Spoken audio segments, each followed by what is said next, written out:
তালের প্যানকেক বানাতে আমি এখানে নিয়ে নিয়েছি তালের পিউরি, নিয়ে নিয়েছি 1 কাপ লিটল মিলেটের আটা, নিয়ে নিয়েছি হাফ কাপ সুজি, নিয়েছি 1 চামচ মতো কুচনো কিশমিশ, আর নিয়ে নিয়েছি 2টো ব্রাজিল নাট ছোট ছোট টুকরোতে আমি কেটে নিয়েছি, আর নিয়ে নিয়েছি অল্প একটু সল্ট যাতে টেস্টটাকে ব্যালেন্স করে। এবার সব উপকরণকে একটা বড় বাটিতে নিয়ে নিলাম, আর জল দিয়ে অল্প অল্প করে জল দিয়ে আমি হাতের সাহায্যে মেখে একটা ব্যাটার বানিয়ে নিলাম। এবার ব্যাটারটাকে আমি রেস্ট হতে রেখে দিয়েছিলাম আধা ঘন্টা মতো, যাতে সুজিটা ফুলে নরম হয়ে যায় আর ব্যাটারটাও ভীষণ সুন্দরভাবে তৈরি হয়ে যায়।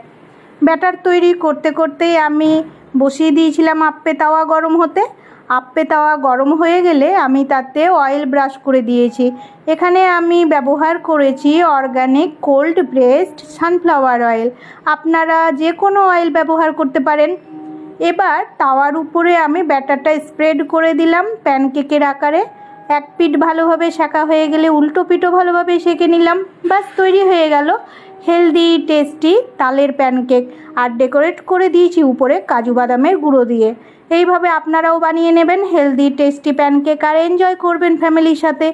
আমার এই রেসিপি ভালো লাগলে লাইক দেবেন, কমেন্ট করবেন আর শেয়ার করে দেবেন বন্ধুদের সাথে।